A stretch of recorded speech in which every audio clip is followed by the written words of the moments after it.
మా సంఘం కేవలం 5 నెలల క్రితమే ఏర్పాటు చేయబడింది. ఈ 5 నెలల కాలంలో కూడా అందరూ నలుగురు కూర్చొని ఒక చోట ఒక కార్యాచరణను ఏర్పాటు చేసుకోవటానికి కానీ మాట్లాడుకోవటానికి కానీ ఒక అవకాశం ఉండాలి అనేటువంటి ఉద్దేశంతో ఒక కార్యాలయం అవసరం ఉంది అని చెప్పి మేము అనుకునే సమయంలో మాకు ఒక పెద్ద ఆయన చిడిపోతు వెంకటేశ్వర్లు గారు ఒక స్థలాన్ని కూడా డొనేట్ చేయడం జరిగింది. కొన్ని సమస్యల కారణంగా కొంత ఆలస్యం అయినప్పటికీ కూడా త్వరలో ఆ కార్యక్రమాన్ని కూడా పూర్తి చేసి మేము కమ్మ భవన్ని ఒంగోలులో నిర్మాణం చేపట్టడం జరుగుతుంది. ముఖ్యంగా మా సంఘంలో మురళీకృష్ణ గారు ఆల్రెడీ ఆయన ఒక ట్రస్ట్ ద్వారా సేవా కార్యక్రమాల్లో ఉన్నారు. మేము ఉద్యోగాలు చేస్తూ దాదాపు 27-28 సంవత్సరాలు ఉద్యోగాలు చేసి రిటైర్ అయిన తర్వాత ఆయన చేసేటటువంటి కార్యక్రమాలతో మేము ఈ కమ్మవారి సేవా సంఘాన్ని స్థాపిస్తున్నాము, ఏర్పాటు చేస్తున్నాము, మీరు కూడా రావాలి అన్నప్పుడు ఆయన కార్యక్రమాలు, ఆయన చేసేటటువంటి ఈ సేవా కార్యక్రమాలతోటి మేము కొంత స్ఫూర్తి పొంది ఈ సంఘంలోకి పనిచేయడానికి రావడం జరిగింది. మా సంఘంలో దాదాపుగా రిటైర్డ్ ఎంప్లాయీస్ ఒక 5-6 ఉన్నారు. ఇది ప్రజల సొమ్ము, ప్రజలకే ఖచ్చితంగా ప్రతి రూపాయి కూడా మనం ట్రాన్స్పరెంట్గా ప్రతి రూపాయి కూడా వాళ్ళకి పేదల కోసమే మనం ఖర్చు పెట్టాలి, వాళ్ళకే ఉపయోగించాలి అనేటువంటి భావనతో నేను దీన్ని అనుకోవడం జరిగింది. నాకు అందరూ కూడా సహకరిస్తున్నారు. ఇంకా భవిష్యత్తులో 100% నేను ఈ విషయంలో సక్సెస్ అవుతానని చెప్పి అనుకుంటూ మురళీకృష్ణ గారి స్ఫూర్తితోటి మేము, ఎందుకంటే ఆయన ఇప్పుడు కార్యాలయం కావాలంటే ఇమీడియట్గా ఒక బిల్డింగ్ మాకు కార్యాలయం కింద ఇచ్చేశాడు. ఆ రోజు ఉన్న ఇళ్లలో కలకల్లాడేది ఊరు, ఇవాళ ఎవరు లేరు. ఒకే కమ్యూనిటీ, ఊరంతా కూడా ఒకే కమ్యూనిటీ, ఒకే ఒక్క కమ్యూనిటీ అవుట్ సైడ్ దూదేకుల వాళ్ళు ఒక్కరు ఉండేవాళ్ళు, టైలర్ పనిచేసేవాళ్ళు. మిగిలిన వాళ్ళు అంతా కమ్మాసే. మొత్తం విలేజ్ అంతా, మా విలేజే కాదు, చుట్టుపక్కల ఆల్మోస్ట్ 8-10 విలేజెస్ అచ్చమైన కమ్మపల్లెలు అనేంత ఇది ఉండేది. మరి ఇవాళ అది లేదు ఊళ్ళో. నేను ఊరు వెళ్ళినప్పుడల్లా చూసి నేను బాధపడేది ఏంటంటే, అది ఏంటి ఇట్లా ఊరు ఇలా తయారైపోయింది అని చెప్పి. ఆ రోజు ఎలా ఉందో ఇవాళ అలానే ఉంది. నేను ఎక్స్టెన్సివ్గా యూరోప్ అదంతా వెళ్ళి తిరిగి చూసినప్పుడు ఆ ఊళ్ళల్లో చిన్న చిన్న ఊర్లు కూడా ఎంత కలకల్లాడిపోతున్నాయి. ఏమిట్రా అంటే ఇవాళ దాన్ని అనాలిసిస్ చేసుకుంటూ వెళ్తే మొట్టమొదట ప్రాబబుల్లీ మనం అందరం కూడా దెబ్బతినింది ఎక్కడంటే ఇంట్లో పాడి లేకపోవటం. ఎప్పుడైతే ఇంట్లో పాడి లేకుండా పోయిందో, పాడి ఎందుకు లేకుండా పోయింది అంటే గడ్డి లేకపోవటం. గడ్డి ఎందుకు లేకుండా పోయింది అంటే మాకు వచ్చే వాళ్ళకు వర్షం లేకపోవటం. ఓన్లీ జొన్నలు చొప్పలు ఇవే. ఆ తర్వాత రైస్కి అలవాటు పడి అప్పటి వరకు శుభ్రంగా జొన్నలు కొరలు తినేవాళ్ళు బియ్యం తింటం మొదలుపెట్టారు. బియ్యం తింటం మొదలుపెట్టిన తర్వాత అందరికీ డయాబెటిక్ అయిపోవడం మొదలుపెట్టారు. కంప్లీట్గా ఇవాళ కూరలు ఎవరో ఇట్లేదు. ఇప్పుడు ఎవరో కాదరగానో పాపం ఆయన చాలా కష్టపడి మళ్ళీ ప్రమోట్ చేయడానికి ప్రయత్నం చేస్తున్నాడు, చిరుధాన్యాలని చెప్పి మోడీ గారు కూడా రోజు అది చేస్తున్నారు. ఇది ఎందుకు నేను మళ్ళీ ప్రత్యేకంగా మన దృష్టికి తీసుకొస్తున్నానంటే, కమ్మ అంటే ఎక్కడ కమ్మ అంటే ఎవరు అంటే ఎక్కడ తుమ్మ ఉంటే అక్కడ కమ్మ ఉంటుంది అని అంటారు. ఎందుకు? ఒక తుమ్మ ముద్దు ఇస్తే చాలట, ఎంత చెత్త భూమినైనా కూడా వ్యవసాయానికి పనికొచ్చేలాగూ తీసుకొస్తాడు. అదే వాడికి కమ్మవాడికి ఉన్న గొప్పతనం. కాబట్టి తుమ్మ ఎక్కడ ఉంటే కమ్మ అక్కడ ఉంటుంది అని అన్నారు. మీరందరూ చేసే సేవకు కూడా మీ అందరికీ శిరస్సు వచ్చి నమస్కరించాల్సిన అవసరం ఎంతైనా. ఈ కులంలో పుట్టి ఈ కులంలో పెరిగి ఏదో అమెరికా వెళ్ళి ఒక 40-45 సంవత్సరాలుగా అక్కడ ఉంటున్నప్పటికి కూడా మా కోటేశ్వరరావు కానీ, పున్నయ్య చౌదరి గారు కానీ, ఇప్పుడు సత్యనారాయణ గారు కానివ్వండి, ఇప్పుడు అలానే మా నాగేశ్వరరావు గారు అని ఒక ఆయన ఉండేవాడు. ఎప్పుడో 30 సంవత్సరాల క్రితం ఒక కమ్మ జన సమితిని బుట్ట పట్టుకుని ఒక ఫ్లైర్ పట్టుకుని వచ్చారు నా దగ్గరికి. విజయవాడ ఇప్పుడు పెనమలూరు సంఘాన్ని నడుపుతూ ఉంటారు. అలా మీ అందరూ కూడా చిన్న చిన్న సంఘాలుగానే కానీ డెఫినెట్గా ఎప్రిషియేట్ చేయాల్సినంత సేవ చేస్తూ ఉన్నారు మన కమ్మ కులానికి. There is no doubt about it. కానీ మా ఒక్క సజెషన్ ఏంటంటే, ఇందాక పెద్దలందరూ చెప్పినట్టు రాజమండ్రి కమ్మ సంఘం, పెనమలూరు కమ్మ సంఘం, పురాజిపాడు సంఘం ఇలానే కాకుండా ఒక సమాఖ్యలాగా ఏర్పడటం అనే అవసరం కూడా ఉంది. దాన్ని డెఫినెట్గా దీన్ని వేదికగా తీసుకొని ఇంకొక సజెషన్ నాకుంది ఏంటంటే, ఇప్పుడు మా కోటేశ్వరరావు ఉన్నారు, 1600 మంది పిల్లల్ని ఆడపిల్లల్ని హాస్టల్ పెట్టి చదివించడం వాళ్ళని ఒక స్టేజ్ వరకు తీసుకురాగలుగుతాం. మనం చేయాల్సిన మేజర్ రెస్పాన్సిబిలిటీ ఏంటంటే మీరు ఇవాళ గవర్నమెంట్ ఉద్యోగాల్లో చూడండి, ఐఏఎస్లు ఐపీఎస్లో చూడండి, ఈ గ్రూప్ 1 ఎగ్జామ్స్లో చూడండి, రానున్న కాలంలో డీజీపీకి అర్హత కలిగిన వాడు ఒకే ఒక కమాండ్ ఉంటాడు. ఇక్కడ వేరే కులాల్లో చూస్తే 6-7 క్వాలిఫైడ్ ఉంటారు. ఎందుకంటే మన ఫోకస్ అంతా డివేట్ అయిపోయింది. మన పిల్లలందరినీ అమెరికా పంపుతామా? కానీ ఇక్కడ చదువుకొని ఇక్కడ మంచిగా పైకి వచ్చే పిల్లలను కూడా మనం ఎంకరేజ్ చేయాల్సిన అవసరం కూడా ఉంది. ఈ సమాఖ్య దృష్టిలో పెట్టుకొని, అది ఎంతో కష్టమైన పనే కాదు. చైనీస్కి అసలు ఇంగ్లీష్ వచ్చేది కాదు. ఒకరోజు ఫ్రెష్గా అదే మనందరం ఇంగ్లీష్ నేర్పాలి, ఇంగ్లీష్ నేర్పడం ఎంతో పని కాదు. 5 yearsలో half of the Chinese they learn English. ఇప్పుడు మనం కూడా ఒక పట్టుదలతోటి మన వాళ్ళని సివిల్స్కి ప్రిపేర్ చేయగలిగితే ఇట్స్ అ బిగ్గర్ టాస్కే. మనం సాధించలేదంటూ లేదు. మన కమ్యూనిటీ అసలు అనుకోవాలి, కానీ అనుకుంటే సాధించలేదంటూ ఉండదు. ఇక సమాఖ్యగా ఏర్పడండి.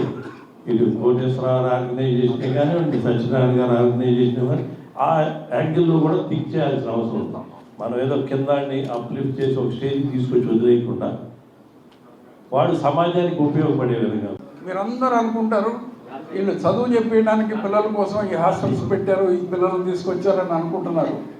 అది కాదు. మా ఉద్దేశం ఏంటంటే ఈ తరంలో మా మనవాళ్ళు కానీ మనవరాళ్ళు కానివ్వండి, ఇవాళ ప్రతిరోజు కూడా చూస్తున్నాం ఈ పిల్లలు ఎర్రిపోగళ్ళపోతున్నారు, మనకి కమ్యూనిటీకి మచ్చ చేస్తున్నారనే ఉద్దేశంతో మేము ఒక ఆలోచన చేసి ముందు అసలు నడవడిక నేర్పుదాం, డిసిప్లిన్ నేర్పుదాం. ఈ 2 నేర్పడినాక ఆటోమేటిక్గా వాళ్ళు చదువు అనేది వస్తుంది. ఎప్పుడైతే మనం ఈ హాస్టల్స్ ఎక్స్క్లూజివ్లో కమ్మ హాస్టల్ పెట్టామో అది ఎంత బలాన్ని చేకూరుస్తుందంటే అసలు మేము అనుకోలేదు. యావరేజ్ రైతు కూలీ బిడ్డ కానీ, రైతులు చిన్న సన్నకారు రైతుల పిల్లలు కానీ వాళ్ళకి ఇంట్లో పని లేక ఏది మన కూలీ నాలి చేసుకునే అవకాశం లేకపోతేనే వాళ్ళు స్కూల్కి పంపుతున్నారు. అప్పుడు ఏంటి, స్కూల్కి వెళ్తే భోజనం దొరుకుతుంది, కాలక్షేపం అవుతుంది. అటువంటి పిల్లలు ఎక్కడ ఉన్నారు అనేది దాని మీద మన వాళ్ళు మాకంటే కూడా కొంచెం ముందే చాలా 3-4 years ముందు కొంత ఆలోచన చేశారు. దాన్ని మేము ఏం చేసామంటే అన్ని కలిపి ఒక అంబరిల్లాకి తీసుకొచ్చి ఎట్టి పరిస్థితుల్లో మనం వీళ్ళని 5-10 సంవత్సరాలకి భావితరాలకి మనం ఈ పిల్లల్ని తీసుకెళ్ళాలి అనే దాని మీద మేము ఆలోచన చేసాం. మొదట్లో మేము అనుకున్నదల్లా ఆడపిల్లల్ని కనుక మనం తీర్చిదిద్దితే అన్ని సంవత్సరాలు బాగుపడతాయి అనే ఉద్దేశంతో మొదలు అనుకున్నాం. కానీ మనల్ని చాలా వరకు ఏమన్నారంటే లాభం లేదు, మన మగపిల్లలు కూడా కొంత డిసిప్లిన్ నేర్పాలి, వాళ్ళకి వీళ్ళకి సమానంగా చూద్దాము అని కొంచెం అభ్యుదయ భావాలు ఉన్నటువంటి మన పెద్దవాళ్ళందరం కలిసి మళ్ళీ ఆలోచన చేసి 2 సమానంగా చేద్దాం అనుకున్నాం. ఈ రోజుకి 12 హాస్టల్స్ని ఒక అంబరెల్లాకి తీసుకొచ్చి దగ్గర ఒక 1000 ఫ్యామిలీస్కి అయితే మేము నిలబడగలిగాం. సక్సెస్ఫుల్గా 2 సంవత్సరాల తర్వాత కానీ మాకు దీని రిజల్ట్స్ కనపడలేదు. మనం చేసింది చాలా బాగానే అనిపిస్తూ ఉంది. Quite expensive. ఒక్కొక్క సంవత్సరానికి మాకు కనీసం 4-5 crores అవుతూ ఉంది.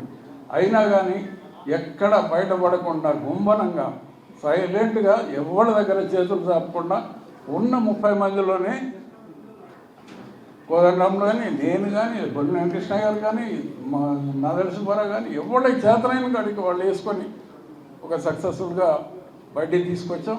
ఇన్ని రోజులు కూడా మేము ఏ ప్లాట్ఫామ్ మీద ఈ కాకతీయ విద్యా ట్రస్ట్ గురించి కానీ ఈ పిల్లల గురించి కానీ మేము చేసే కృషి కానీ ఎక్కడ చెప్పలేదు. ఎందుకు చెప్పలేదంటే కనీసం 2 సంవత్సరాలు మనం చేసి బయటికి వెళ్దాం అనుకున్నాం.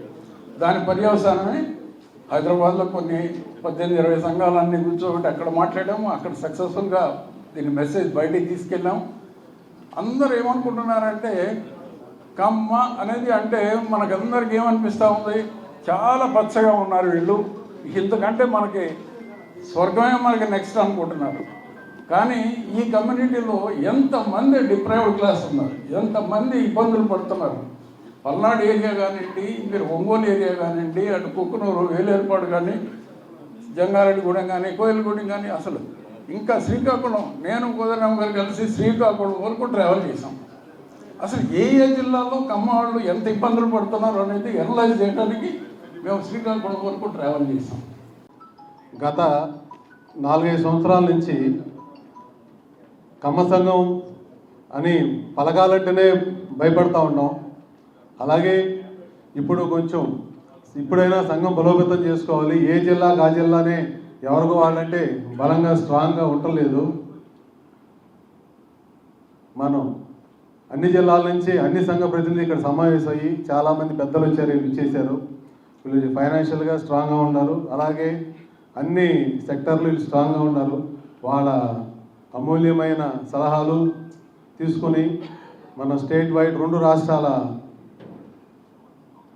పెద్దలతో సమావేశం ఇక్కడ ఏర్పాటు చేసి స్టేట్ వైడ్ ఒక కమిటీలాగా కూడా ఏర్పడాలి. ముందు అంటే ఈరోజు కాదు, ఇది ముందు మనం బలోపేతం అయితేనే మనలో ఉన్న కమ్మ పేదలకు మనం సహాయం చేయగలం.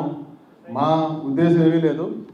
ఇక్కడ విచ్చేసిన పెద్దల ద్వారా మనలో ఉన్న ఆర్థికంగా బలపడిన పెద్దల ద్వారా మనలో ఎవరైతే వెనకబడి ఉంటారో దానికి విద్య, వైద్య, అలాగే వారికి చిరు వ్యాపారాలు సహాయం నిమిత్తం అనుసంధానకర్తలుగా మేము అంటే కమ్మ సంఘ ప్రతినిధులుగా ఉండి వారికి తోడ్పాటు అందిస్తాకి ఈ కార్యక్రమం రూపొందించాము. దీనికి మేము పిలవగానే మా ఆహ్వానం మన్నించి ఇక్కడికి వచ్చి దూర ప్రాంతాల నుంచి చేసిన అందరికీ నా ధన్యవాదాలు తెలుపుకుంటున్నాను. ఇక్కడ విచ్చేసిన పెద్దలందరూ మీ అమూల్యమైన సలహాలు అలాగే మమ్మల్ని మా వెనకుండి మీరు నడిపిస్తే మేము ఇంకా ముందుకెళ్ళి ఇంకా సహాయం చేస్తాం. నేను గత 10 సంవత్సరాల నుండి వివిధ రూపాల్లో మన కమ్మ కులకే కాదు ఇతర కులాలకు కూడా నేను వేరే ట్రస్ట్ ద్వారా నేను వ్యవస్థాపధ్యక్షులు ఉండి సహాయం చేశాను. ఇంకా మన కమ్మ కులానికి కూడా నేను చాలా చేయాలి. ఇప్పుడు నాకు వారసుడిగా మా అబ్బాయి వ్యాపారంలో దిగాడు. నాకు కొంచెం వెసులుబాటు వచ్చింది. నేను ఈ ఒక్క జిల్లానే కాకుండా ఎక్కడే ఉన్నా నా సేవలు మీ పెద్దల ద్వారా నేను చేస్తాను. రెండోది ఇక్కడ బిఎల్ నారాయణ గారి ప్రాంగణం అని పెట్టుకున్నాం. దీనికి బిఎల్ నారాయణ గారు ఇక్కడ 1952-62 స్వతంత్ర అభ్యర్థిగా నిలబడ్డారు. అలాగే డాక్టర్ గారు ఈ జిల్లాకి అమూల్యమైన సేవలు చేశారు. ఉచిత వైద్య అలాగే మంచి డాక్టర్గా పేరు పొందారు. అందుకని వారికి గుర్తుగా ఈ ప్రాంగణం పేరు పెట్టుకున్నాం. వారికి నా జోహార్లు. అలాగే మీ అందరూ సపోర్ట్తో నేను ఇంకా నా శక్తి వంచన లేకుండా పనిచేస్తాను. మీ పెద్దలు నా వెనకాల ఉండి సూచనలు ఇచ్చి అలాగే ఇంకా ఇతర సహాయం ద్వారా నేను ముందుకెళ్ళకుండా మీరు కూడా మన కమ్మవారి పేదలు ఎక్కడున్నా మీ వంతు మీరు ఏ ఊరికి ఆ ఊరు, ఏ జిల్లాకి ఆ జిల్లా తెలుసుకొని ఐడెంటిఫై చేసి విద్య, వైద్యం ఇంకితర చిన్న వ్యాపారాలు చేసుకున్న ఉపయోగపడతారు. మీరు హెల్ప్ చేస్తారని ఆశిస్తూ మీ అమూల్యమైన పెద్దలు ఎక్కువ చిన్న సలహాలు తక్కువ టైంతో కొంచెం ఎక్కువ మంచి సలహాలు ఇవ్వాల్సిందిగా కోరుతుంటూ నా అవకాశం కల్పించిన అందరికీ ధన్యవాదాలు తెలుపుకుంటూ మా కమిటీకి ముఖ్యంగా మా ప్రకాశం జిల్లా కమ్మవారి సేవా సంఘం కమిటీకి ధన్యవాదాలు తెలుపుకుంటూ థ్యాంక్ యూ.